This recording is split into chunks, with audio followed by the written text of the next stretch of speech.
Perhaps one of the most divisive episodes of Doctor Who in recent memory is Kill the Moon.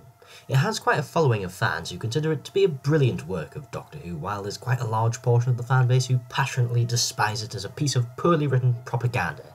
You probably know which side I'm on at this point, but for today we're going to set that aside, and I'm going to argue that from whatever perspective you look at it, the moon being an egg is one of the worst moments in Doctor Who history. First off, and most obviously, we have the science. I know Doctor Who has always been quite dodgy in that aspect, but very rarely does it go as ridiculous as to suggest this lump of rock we know loads about is an egg. We know it's not an egg, and we know there's no germ spiders on the moon either. We would have noticed them by now. We've been studying the moon for hundreds, if not thousands of years after all. I just find it hard to suspend my disbelief when something I know to be fundamentally wrong is presented before me.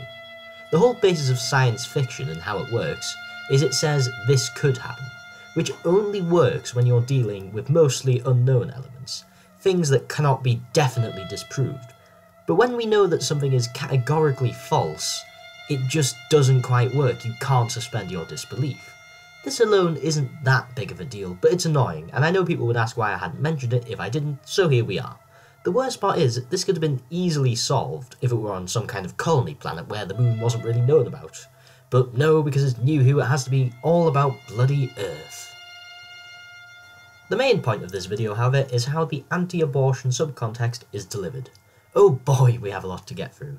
Just as a disclaimer, I'm not letting my stance on this issue cloud my judgment. It's very poorly done from any perspective, and I know lots of pro-life people who 100% agree with me on that. This is not an attack on the message, as this is not a politics channel, but rather an attack on how poorly it's delivered and how poorly it's written. 5 lives against a whole planet? Well, it's not a choice, is it? That's a quote from the second Doctor in Evil of the Daleks. That logic seems to be a reoccurring case throughout Doctor Who, so why in this episode are they willing to put billions of lives at extreme risk for the sake of a bloody space dragon? The amount of chaos caused by a lack of moon is inexplicable. There'd be endless storms and issues with the ecosystem without the important gravitational functions the moon plays. If you didn't die of a storm, you'd probably end up dying of hunger. It'd be a worldwide catastrophe of unparalleled deadliness in our history. Yet here, everybody seems so willing to risk that for the sake of a space dragon, and the only woman who doesn't is portrayed as callous. It's just ridiculous. If any other writer had made this, it would be the bad guy risking everybody's lives for the sake of the space dragon for whatever reason. Yet here, that's seen as the sensible and moral decision. Quite frankly, it's deluded. Of course, rather than forcing it upon everybody, they announce a vote to the world, telling people to switch on their light if they want to give the dragon a chance. I mean, first of all, nowhere near that amount of people would agree to such sheer madness, and rightly so. And second of all, isn't it a bit unfair that people with no lights, or with a huge family who only get one light between them, don't get a vote that could potentially end fucking civilization? Not only does this so-called dilemma make little sense, it's absolutely delusional. However, Harness can't stop there. At the end of the episode, the space dragon lays a new egg, which just so happens to be exactly the same shape and size as the original moon, as otherwise the weather would be in instant turmoil.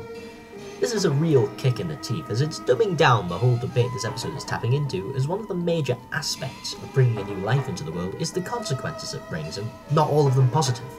That's a subject that deserves so much discussion and examination in this discourse, but no, Harness refuses to recognise that and just makes things consequence-free, which not only feels like a cop-out, it's just an insult to the debate he's trying to join.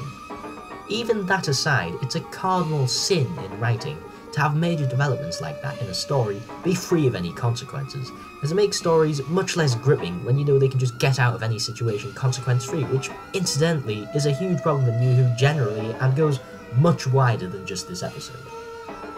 This is not how to cover political themes in Doctor Who, or in any TV show for that matter. What a good politically charged episode will do is use subcontext to examine multiple sides of a debate and leave it up for the viewer to decide. However, this is just propaganda, as it deliberately disregards and casts a negative light on the opposing side of the argument while brushing over things like consequences which are a bane to the supported side of the argument. It's an absolute travesty of an episode in general, but this is really the icing on the cake. It's just insulting the way it treats the audience and this extremely contentious issue, as well as making little sense in the first place, making it feel extremely stilted. I have absolutely no reverence in saying this is one of the worst moments in Doctor Who history.